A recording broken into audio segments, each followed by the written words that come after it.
Millionaire CEO watched an intern give her lunch away at work. He had no idea what she was hiding. When Daniel Mercer saw an intern give her lunch away at work for the third time that week, he stopped everything. She didn't laugh. She didn't explain. She just handed the bag over and went back to her desk like nothing happened. From the executive floor above, he couldn't look away. She never ate. Not once. No coffee, no snacks, no excuses. While everyone else complained about meetings and deadlines, she worked through lunch every single day. Daniel had seen a lot in his career. This didn't make sense. The intern's name was Emily Carter. Quiet, polite, always early, always invisible.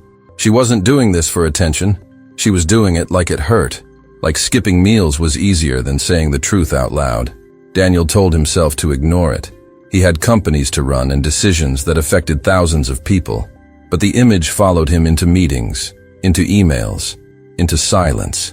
Something about that lunch bag felt heavier than it should have been. If you believe in compassion and the quiet strength of ordinary people, take a moment to like and subscribe. Stories like this remind us how one small act can change everything. By the end of the week, he made a choice. He could pretend he hadn't seen anything. Or he could find out why a young intern was giving her food away and acting like it was normal. He chose to watch closer. From his glass office, the city looked distant and small. People moved like patterns on a screen, but Emily didn't fit any pattern he knew. And that scared him more than he wanted to admit. Because whatever she was hiding, it wasn't small, it wasn't simple, and it wasn't going to stay invisible for long. Daniel just didn't know yet that this small act of kindness would force him to face something from his own past. Daniel Mercer had built his reputation on control. At 46, he was the kind of CEO people described as sharp, distant, and always 5 steps ahead. He believed emotions belonged at home, not in boardrooms. His office reflected that belief perfectly. All glass, steel, and silence, sitting high above the city where nothing personal could reach him unless he allowed it. The company below him moved like a machine. Employees arrived on time, meetings ran long, and everyone followed the same rhythm day after day. Interns especially knew their place. They stayed quiet, kept their heads down, and tried not to be noticed. Emily Carter did all of that better than anyone else. She blended into the background so well that most people forgot she was even there. Emily was 22, working her first serious job while finishing night classes at a local college. She dressed simply, never wore anything flashy, and spoke only when spoken to. Her desk was always clean. Her work was always done early. She thanked people softly and never asked for favors. On paper, she was the kind of intern managers loved and rarely remembered.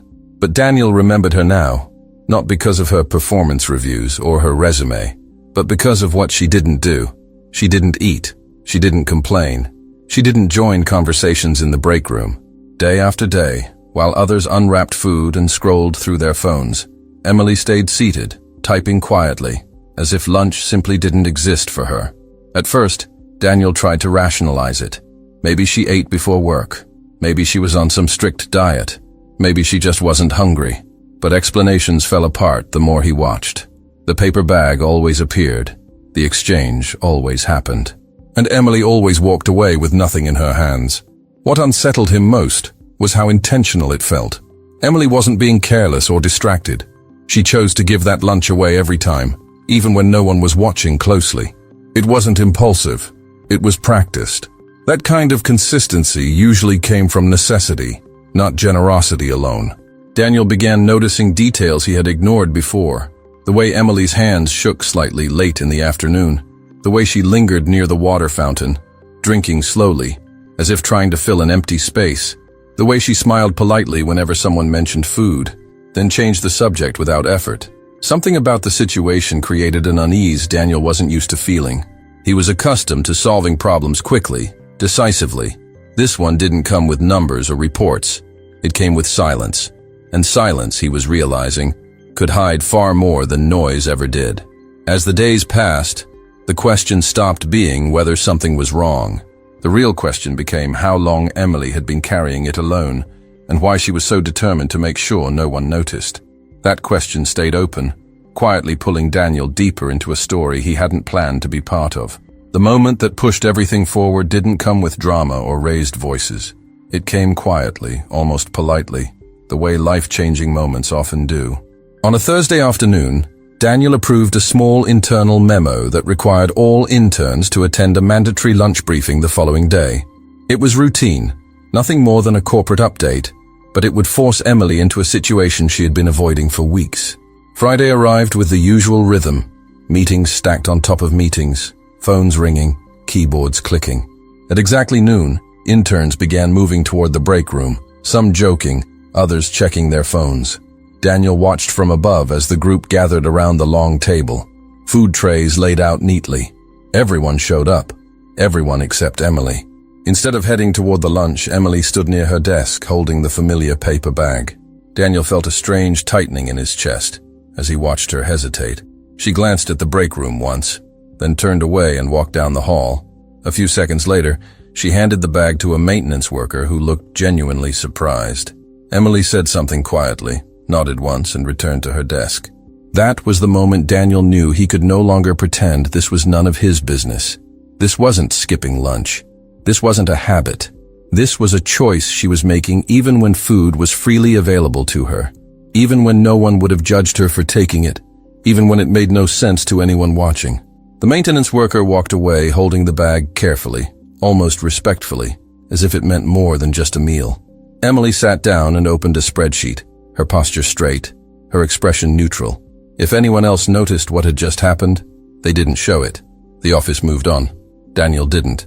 He canceled his next call without explanation. He didn't analyze a report or send an email. He stayed where he was, watching Emily through the glass, trying to understand what kind of person gives something away the moment it's offered to them.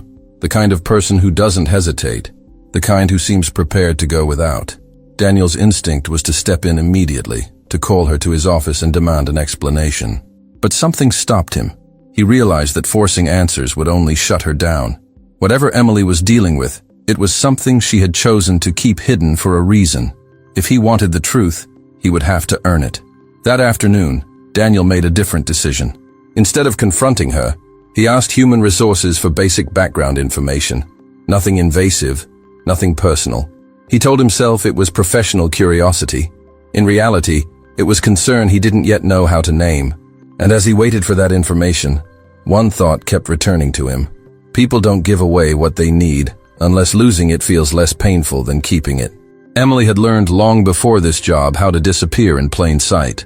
That skill hadn't come from shyness, but from necessity. Growing up, she understood that asking questions invited attention, and attention often came with consequences she couldn't afford. So she learned to stay quiet, to smile politely, and to handle things on her own. That habit followed her into adulthood, and now into this office. By mid-afternoon, hunger settled in like a dull pressure behind her eyes. Emily drank water slowly, pacing herself, pretending the sensation would fade if she ignored it long enough. She focused on her screen, double-checking numbers she already knew were right, keeping her hands busy so she wouldn't think about food. The noise of the office helped. It distracted her from the one thing she refused to acknowledge. She knew people noticed things. They always did. But she trusted that no one would ask. In places like this, people were taught to mind their business, to stay in their lanes. That unspoken rule protected her more than sympathy ever could. Sympathy came with questions. Questions came with answers she wasn't ready to give. Emily's phone buzzed once in her pocket, and her stomach tightened even more. She didn't need to look to know who it was. Messages came every day around the same time, always short, always careful. Someone asking if she was okay. Someone reminding her why she couldn't afford to think about herself right now. She silenced the phone without reading the message, and returned her attention to the screen. What no one at the office could see was how close she lived to the edge. Rent, tuition, transportation, and the quiet responsibility she carried outside these walls left very little room for mistakes. Food was the one thing she could control, the one expense she could cut without anyone else suffering. Giving her lunch away wasn't charity. It was strategy. As the afternoon dragged on, Emily felt the familiar wave of exhaustion that came from pushing herself too far for too long. Her body wanted rest. Her mind refused it. She told herself she just had to get through the day, then the week, then the month. Long-term thinking was dangerous. Survival lived in short windows. She packed up her things after most people had already left. moving slowly, carefully. The office lights dimmed automatically as she passed through the hall. She avoided her reflection in the glass walls, not because she didn't like what she saw, but because she didn't want to see how tired she looked. Tired invited concern. Concern invited attention. As Emily stepped out into the evening air, she felt both relief and dread. Relief that she had made it through another day unnoticed. Dread because tomorrow would require the same choices all over again. She had no idea that someone had been watching, not with judgment, but with a growing sense that her silence was hiding something fragile. And once seen, that kind of silence rarely stays untouched.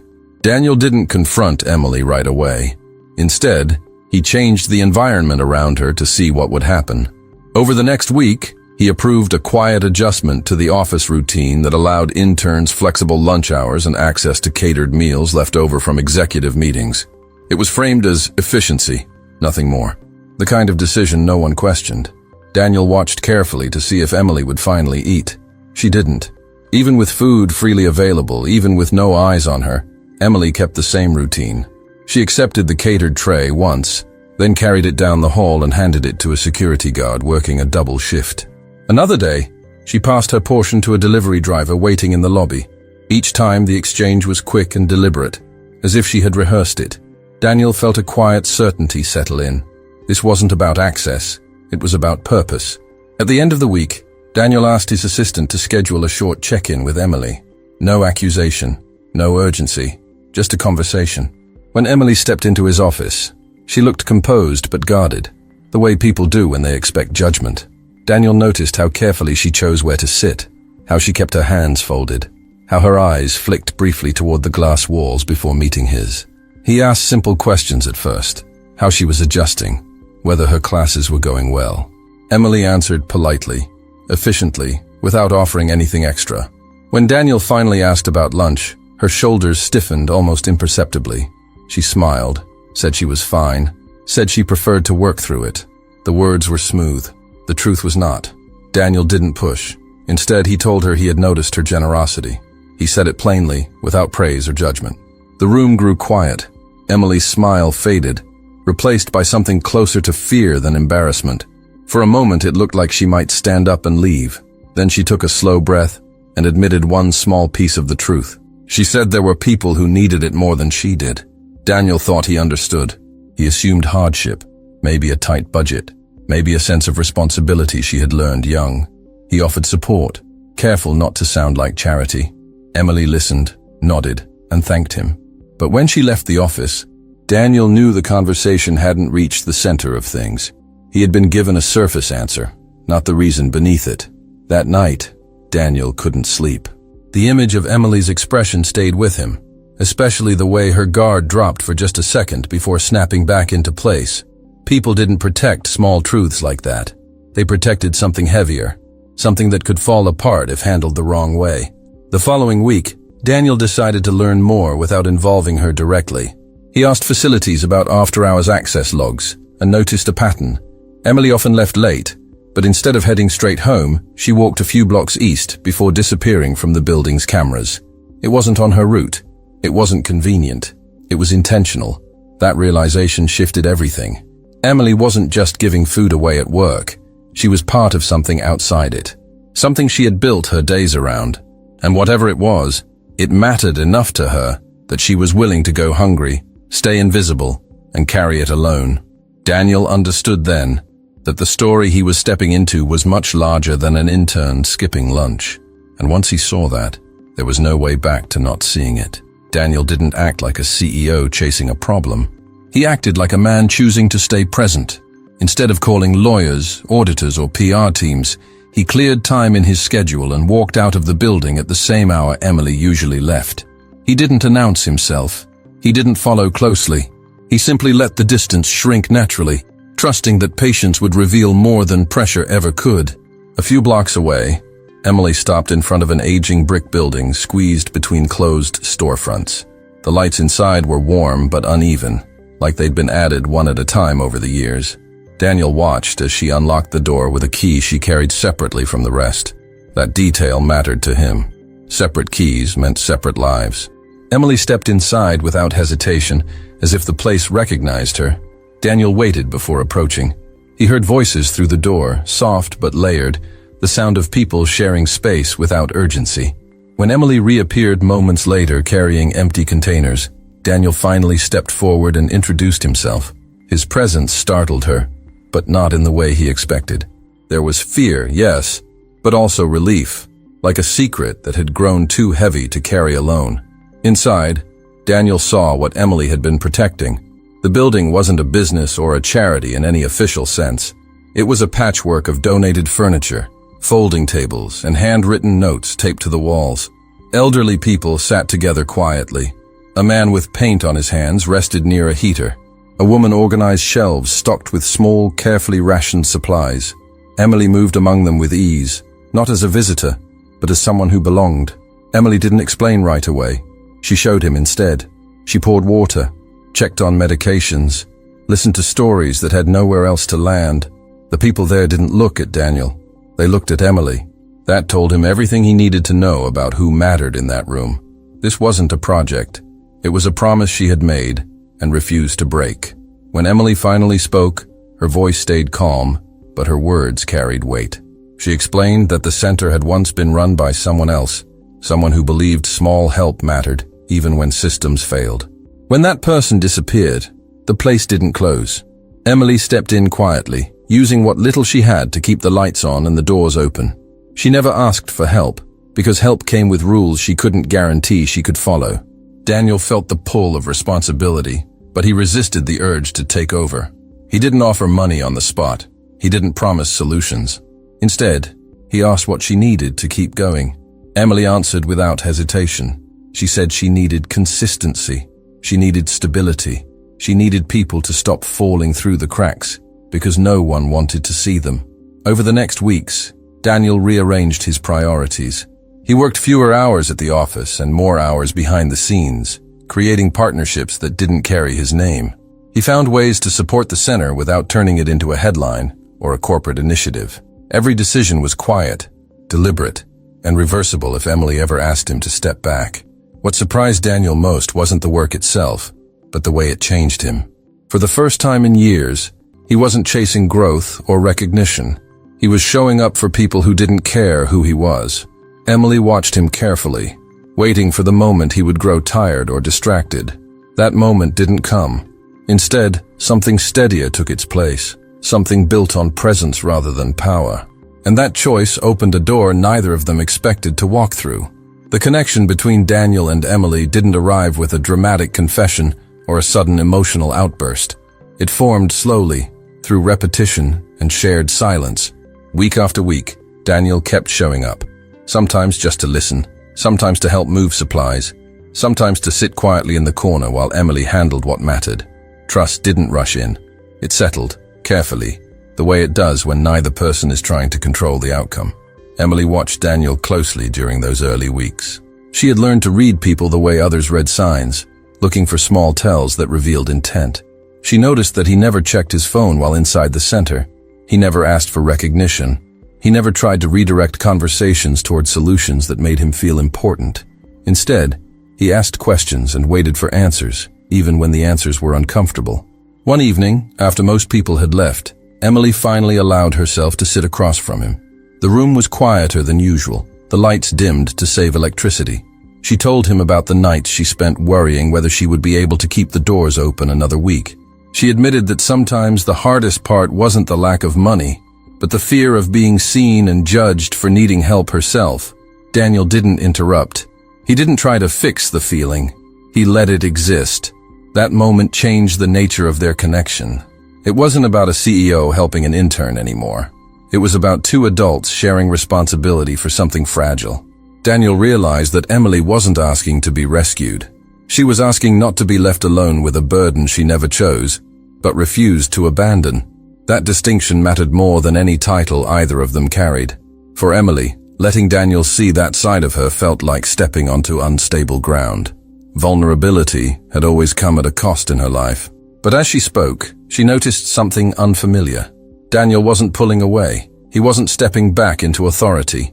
He stayed exactly where he was, present, steady, as if her honesty didn't scare him at all. Their conversations began to deepen after that night.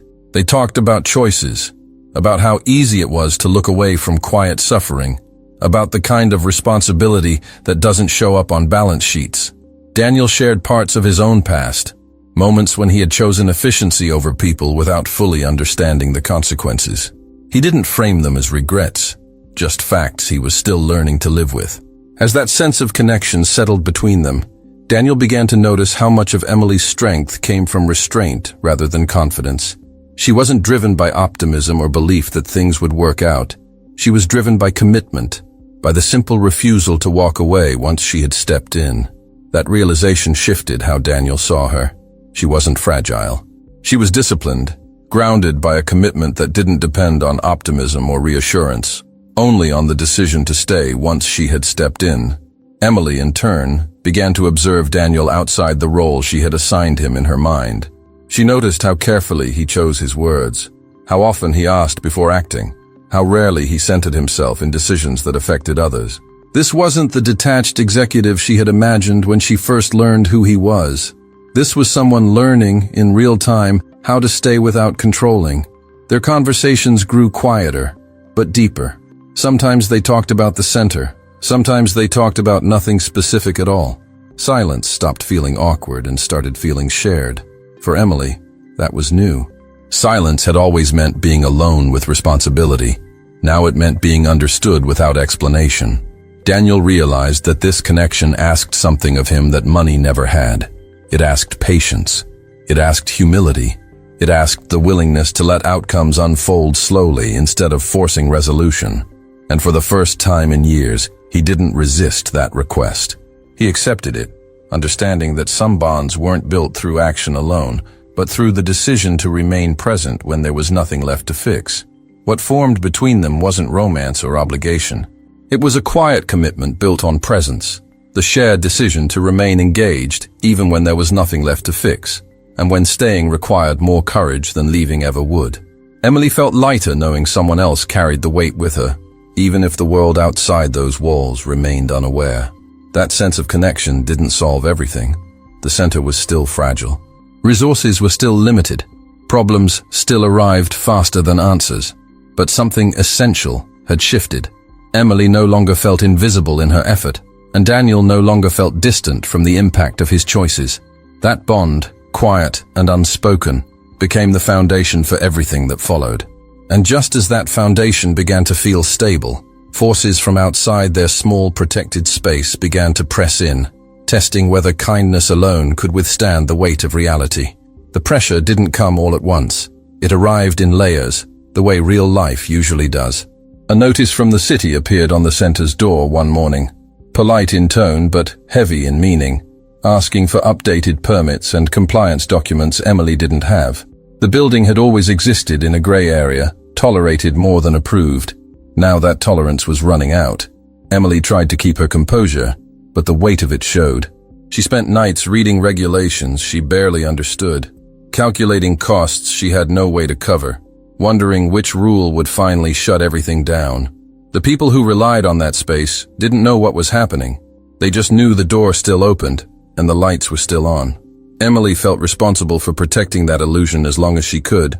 Daniel stepped in, not with authority, but with preparation. He brought in experts quietly, people who knew how to navigate systems without turning human need into paperwork. He insisted on doing things slowly, carefully, making sure every solution respected the dignity of the people involved. Emily watched him work and realized how different this was from the corporate decisions she had imagined. He wasn't minimizing risk. He was absorbing it. At the same time, resistance came from closer to home. Emily received a message from a family member who questioned why she kept exhausting herself for strangers. The words weren't cruel, just tired. They reminded her of how alone she had always been in making these choices. For the first time, she wondered if she had taken on more than she could carry, even with Daniel's support. Daniel faced his own reckoning. Digging into the center's history, he discovered records tied to an old restructuring from years earlier, one he had personally approved. A former employee had lost access to healthcare and housing in that transition. That employee had been the original caretaker of this place. The connection hit Daniel harder than he expected. This wasn't just kindness intersecting with his life. It was consequence. The realization didn't come with guilt that demanded confession. It came with responsibility that demanded action. Daniel understood that the harm hadn't been intentional, but it had been real, and repairing it wouldn't be solved with a check or a press release. It would require patience, humility, and a willingness to let others lead. Emily, without knowing it yet, had been doing exactly that. As deadlines approached, tension filled the center. Supplies ran low. Volunteers grew anxious. Emily held it together in front of everyone else, then broke down alone after closing one night. Daniel found her sitting at one of the folding tables, staring at nothing, finally letting the exhaustion catch up. He didn't try to motivate her. He sat down and stayed. That night marked a turning point. Emily admitted she was afraid of failing, not for herself, but for everyone who trusted her. Daniel admitted that he was afraid too, afraid that doing the right thing now wouldn't be enough to undo what had already happened. They didn't offer each other answers. They offered presence. And in that shared vulnerability, both of them found the strength to keep going. As weeks passed, the pressure surrounding the center became harder to ignore, not because of one single threat, but because of many small ones stacking quietly on top of each other. A delayed supply delivery meant fewer meals on certain nights.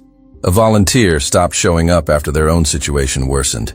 Each small disruption forced Emily to make choices she never wanted to make, deciding who could wait and who could not, knowing that any decision carried emotional weight.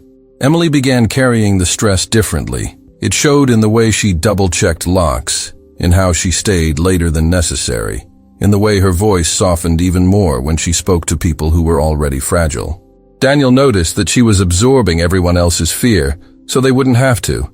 It reminded him uncomfortably of how systems often rely on the quiet endurance of individuals rather than offering real support. At the same time, Daniel faced resistance from within his own professional circle. Advisors warned him against getting too personally involved. Colleagues questioned why he was spending time on something that would never scale or generate measurable outcomes. Daniel listened, but the words felt hollow now. He understood that not everything meaningful could be optimized or justified on a spreadsheet, and that some commitments existed precisely because they resisted efficiency.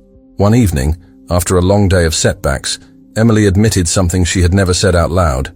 She told Daniel she was afraid that if the center failed, it would confirm a belief she had carried for years, that no amount of effort could ever truly protect people like the ones sitting in that room.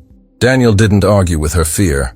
He acknowledged it, telling her that courage didn't mean certainty, only the willingness to continue despite doubt. That conversation didn't erase the challenges they faced, but it reframed them. The obstacles stopped feeling like signs of inevitable failure and began to look like tests of endurance rather than worth. Emily wasn't carrying the burden alone anymore, and Daniel wasn't acting out of guilt or control. They were responding together, choosing to stay engaged even when outcomes remained uncertain, trusting that consistency itself was a form of healing. What neither of them knew was that the final piece of the story was already in motion, waiting to surface in a way that would reframe everything they thought they understood about the past, the center, and the quiet bond that had formed between them. The truth didn't surface through confrontation or investigation. It arrived quietly, wrapped in something ordinary. One evening, while sorting through old boxes in the back room of the center, Emily found a folder she had avoided for months. Inside were handwritten notes, outdated forms, and a single envelope she had never opened because she was afraid of what it might change. That envelope carried a name Daniel hadn't heard spoken aloud in years. Emily brought the envelope to Daniel without ceremony. She didn't dramatize it or explain why it mattered. She simply placed it on the table between them and waited. Daniel recognized the handwriting immediately. It belonged to someone who had once worked under him, someone he had approved for termination during a restructuring he barely remembered. At the time, it had felt necessary, efficient, clean. Now it felt unfinished. The letter wasn't angry. It wasn't accusatory. It was careful, thoughtful, almost hopeful. The writer explained how the center had started, not as an act of charity, but as a response to being seen too late by systems that moved too fast. It described small acts, shared meals, and the belief that people deserve dignity even when institutions failed them. There was no blame in the words, only an honest account of what had been lost and what still mattered. Daniel read the letter twice before speaking. He realized then that Emily hadn't stepped into this role by accident. She had inherited it, not through obligation, but through trust. The person who started the center had believed Emily would protect it, not because she had resources, but because she understood what invisibility felt like. That trust carried more weight than any formal handoff ever could. Emily finally spoke, explaining that she hadn't known the full story at first. She had simply helped where she could, one day at a time, until responsibility settled around her without asking permission.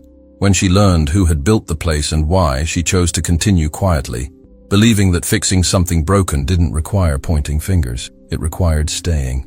Daniel felt the shift internally before he could name it. This wasn't about correcting a past decision or easing his conscience.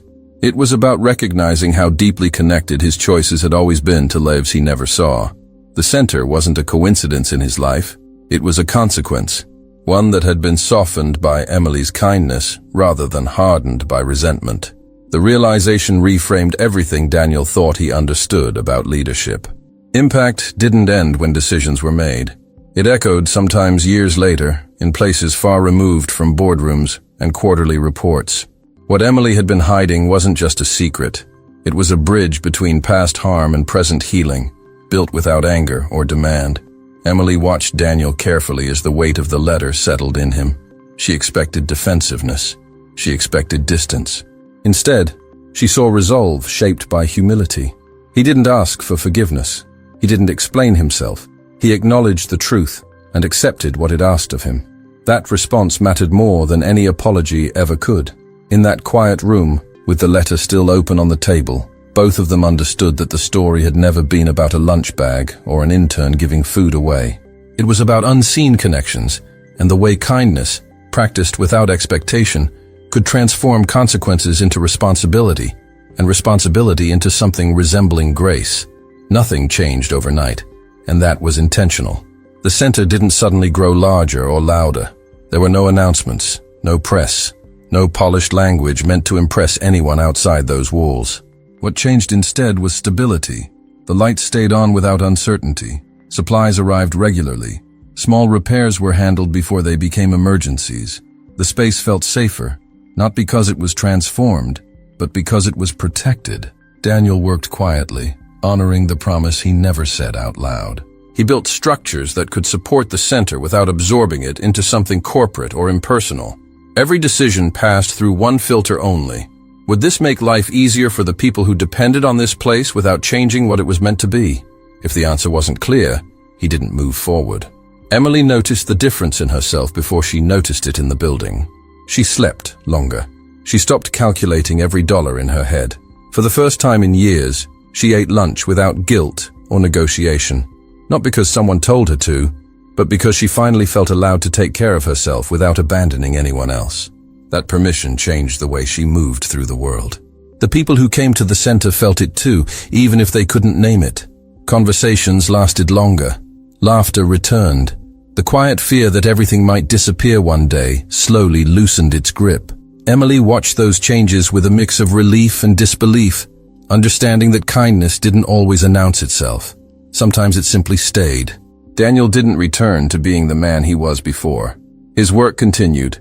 His responsibilities remained, but something essential had shifted. He listened differently now. He questioned outcomes instead of just efficiency. He understood that leadership extended far beyond intention, reaching into consequences that required care long after decisions were made.